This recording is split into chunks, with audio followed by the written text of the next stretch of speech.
Parfois cynique, parfois confiant, mais jamais complaisant. Francis Gosselin. On voyait que les Américains devaient marcher sur leur fierté et leurs principes. Une liberté de penser. Mais il le fait d'une façon particulièrement grossière et maladroite. Une force internationale. Et même, on va plus loin. Luc La Liberté. Bon, là, qu'on avait tout un programme prévu pour aujourd'hui, mais là, ça arrête pas là, dans les dernières minutes de sortir. Là. J'essaie de rester à l'affût de tout ça tout en animant l'émission d'aujourd'hui. Bon, le Wall Street Journal là, qui sort que le département de la justice aurait dit à Trump que son nom était dans plusieurs documents de la liste Epstein au mois de mai dernier. Donc, il sait que son nom est partout dans ces documents-là. Et par ailleurs, le New York Times là, qui sort également des nouvelles informations concernant ce dossier-là. Peux-tu nous faire un résumé là, de l'actualité de la journée déjà pour commencer? Ben, écoute, puis il y a un autre 50% que je pourrais ajouter en prime. Si pour Donald Trump, depuis 2 semaines, c'est le supplice de la goutte, ben écoute, c'est la chute d'eau aujourd'hui, c'est plus la goutte. On a eu 4 nouvelles qui se sont succédées à un rythme effréné. Là. Dans l'après-midi, ce matin, mon téléphone, c'était relativement tranquille, côté alerte. Et là, cet après-midi, ben écoute, j'ose même plus y toucher. Donc, ce qu'on a appris aujourd'hui, donc, entre autres choses, on a bien sûr les informations auxquelles tu as référé, mais on a le frère d'Epstein qui est venu mentionner à quel point Donald Trump et Jeffrey Epstein étaient proches. Mark Epstein, c'est ça? Il a été en entrevue là, hier, je pense. Puis c'est sur CNN, pour ceux qui voudraient effectuer un petit rattrapage. On sait maintenant quand Mme Maxwell va rencontrer Todd Blanche, qui est du département de la justice. Puis on sait maintenant qu'on a refusé, c'est un juge qui a refusé qu'on divulgue les témoignages qui sont liés au grand jury par l'intermédiaire duquel un juge a refusé de dévoiler ces informations-là. Oui. Voilà, parce qu'il faut savoir qu'il y a plein de gens qui sont mentionnés là-dedans, ça croise d'autres affaires, il y a des victimes, on n'en parle pas beaucoup des victimes, mais il y a de véritables humains, des femmes qui ont payé le prix fort des activités d'Epstein et de ses clients. Donc, il y a un juge qui a dit non, vous ne touchez pas à ça. Mais là, d'apprendre par le journal que le nom de Trump circule, on n'a pas de nombre, mais ça a l'air être fréquent, le nombre de fois où le nom de Donald Trump est mentionné dans le fameux dossier Epstein. Donc, c'est la raison pour laquelle, puis écoute, on disait, il devait être content, M. Trump, parce que la journée d'hier se terminait avec à la Chambre des représentants, on ne votera pas pour exercer des pressions pour qu'on divulgue le contenu du fameux dossier Epstein. Donc, on se disait, tiens, on vient de balayer ça sous le tapis pour quelques jours, quelques mois, parce qu'on allait jusqu'au mois de septembre. Écoute, on dit que M. Trump, le président Trump, est en colère. À la Maison-Blanche, on en a assez de répondre aux questions sur Epstein. Il va falloir qu'on se développe un peu plus de patience et de meilleure carapace parce que tout ce qui a défilé aujourd'hui, c'est énorme. En passant, et c'est toujours important de le rappeler, il n'y a rien dans ce qu'on a dit aujourd'hui qui montre autre chose que Epstein et Trump se connaissaient, ils avaient des goûts communs, mais est-ce que Donald Trump, l'actuel président, a fait quelque chose d'illégal? Ça, c'est une autre histoire. Mais au plan politique, il y a la parole et les actes, évidemment, Luc, mais ça reste que, bon, déjà, l'affinité, est celle d'une amitié. Là-dessus, on peut être ami avec toutes sortes de personnalités étranges et même criminelles. Ce n'est pas en soi inculpant, mais tu dis, il partageait des goûts, puis là, c'est là où il partageait notamment un goût pour les jeunes filles, là, tu comprends? Puis c'est là où, puis je lisais ça quand même, c'est fou. Une des raisons, selon le département de la justice, pour laquelle on ne peut pas dévoiler davantage, c'est qu'il y a présence dans les dossiers de pornographie juvénile. Puis là, on vient dire le nom de Trump est partout et il y a plein de pornographie juvénile. Je sais pas, comme peut-être qu'il c'est pas ça dans les mêmes fichiers, tu comprends, mais c'est quand même... Non, c'est... Qui nous écoute ou qui lit ça aux États-Unis ou ailleurs dans le monde et n'est pas tenté de faire des liens ou de carrément effectuer ces liens-là? On en revient souvent à ça, mais Donald Trump a échappé à des choses qui auraient coulé la carrière de n'importe quel autre politicien ou de n'importe quelle autre politicienne. Mais cette fois-là, il est question de pédophilie et il est question de l'État profond. Ça semble être le mur que Donald Trump frappe auquel il a échappé depuis qu'il est descendu de l'escalier roulant à la Trump Tower. Donc, c'est énorme. Est-ce qu'on va du côté des républicains attendre d'en savoir plus et d'avoir un crime sous la main ou des accusations qui sortent des choses, entre guillemets, encore plus graves ou plus compromettantes? Moi, j'ai vu sur Fox News aujourd'hui qu'on effectuait déjà des sondages pour savoir qui était vu comme l'éventuel gagnant en 2028. Et c'est J.D. Vance qui gagne.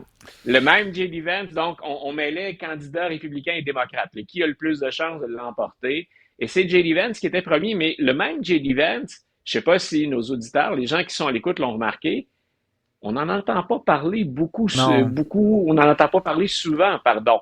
Est-ce que c'est volontaire de prendre ses distances avec le président ou si encore c'est convenu depuis le départ que, comme d'autres vice-présidents dans l'histoire des États-Unis, il a été là comme faire valoir, mais on ne le sort pas, on ne lui confie pas de véritable responsabilité, outre, dans des moments bien précis, de porter le message du président Trump.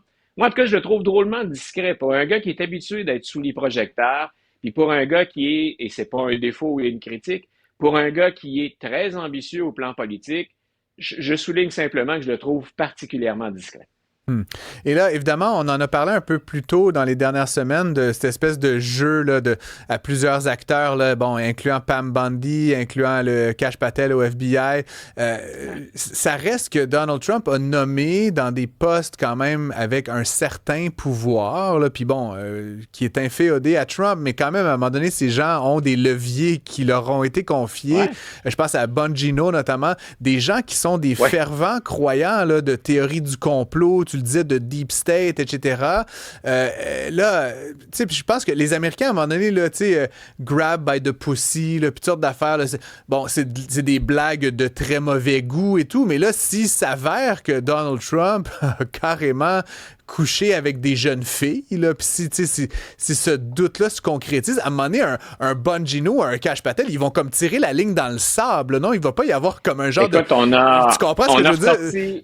On reste inféodé au maître jusqu'à temps que le maître, ce soit un vieux Christy dégueulasse, puis là, il va y avoir comme une espèce d'uproar, là, si tu me passes l'anglicisme. Ouais. Est-ce que tu sens que ça s'en vient, ou est-ce qu'encore une fois, c'est juste les médias qui font leur cirque, puis tout ça reste immunisé là, de la presse?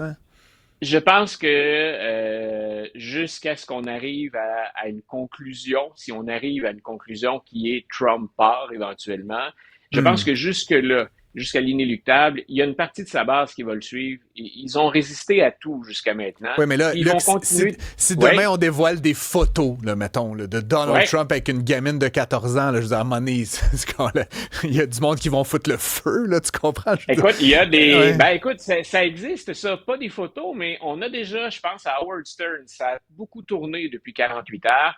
Howard Stern qui avait reçu en entrevue Donald Trump et qui lui avait dit, vous m'excuserez les propos vulgaires, mais tu sautes des femmes jusqu'à quel âge, ou tu as des relations sexuelles avec des femmes, jusqu'à quel âge? Où traces-tu la ligne? Et il a tracé ça à 12 ans. Donc, il a dit 12 ans, c'est un peu jeune, mais... Donc, écoute, le gars est président des États-Unis et en entrevue reconnaît qu'il a probablement eu des relations avec des jeunes femmes, avec des enfants. Donc, il y a un terme pour ça, là, en bas de 18 ans, c'est des adolescents ou encore c'est des enfants, ils n'ont pas peur des mots. Donc, ça ne l'a pas coulé jusqu'à maintenant. Moi, ce que je pense, c'est jusqu'où les républicains peuvent le garder et ne pas perdre. J'ai toujours dit, le Parti républicain, même avant Trump, il y avait déjà de ça, c'est un chiffrier Excel. Tant qu'il y en a dans la colonne du positif plus que dans le négatif, on fonce puis on est solidaire derrière ça. Donc, comme ça grouille déjà à l'intérieur du parti et qu'il y a une faction dans ces partisans qui disent déjà c'est trop loin, ça pue. Je pense entre autres aux gens qui ont voté pour, entre deux mots, on choisit le moindre. Là. On voulait pas voter Kamala Harris, on s'est tourné vers Donald Trump. Je peux pas croire que ces gens-là sont encore dans le train, là, qui sont encore, entre guillemets, dans la game. Donc, est-ce que ces appuis vont s'effondrer totalement? J'imagine mal ça, mais ton évaluation est peut-être meilleure que la mienne. On n'a pas de sondage ou de chiffres, ni l'un ni l'autre. Moi, je pense qu'il va rester un noyau dur derrière Donald Trump. Ce que je pense que les républicains vont faire, c'est « OK, les gars, là, on a passé le cap. Là. Si on le suit, on s'en va vraiment vers les bas-fonds. On perd les deux chambres. On verra.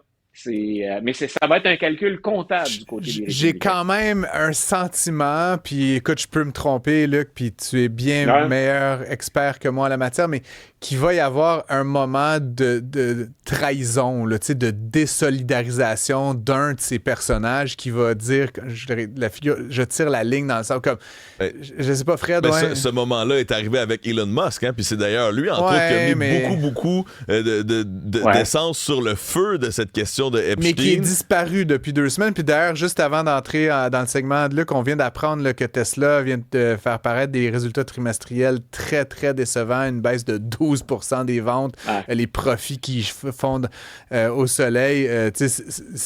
Je m'attends à un moment donné à une Pam Bondi ou un Mike Johnson qui va dire enough, puis qui va, avec le pouvoir qui lui est octroyé, s'opposer au pouvoir.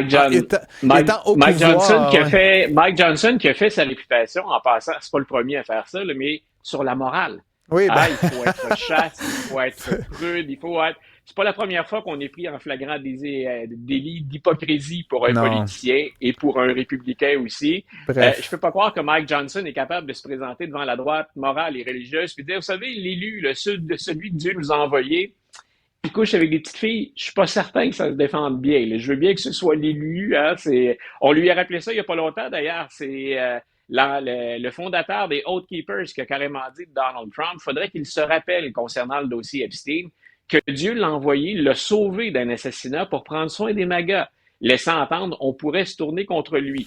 Juste le fait de mentionner que c'est le dirigeant d'un parti d'extrême droite qui laisse planer une menace sur le président, ça montre déjà qu'on a un sens des relations interpersonnelles qui est particulier pour M. Trump, mais c'est tout ce qu'il y a de mauvais, tout ce qu'il y a de sale qui remonte à la surface ces jours-ci. Effectivement. J'espère qu'on aura l'occasion, Luc, d'ici la fin de l'été, de voir un de ces moments de politique. Du moins, d'ici là, l'actualité ne nous laisse pas en plan en matière de politique américaine. Merci à toi, Luc. À bientôt. Bonne fin de journée.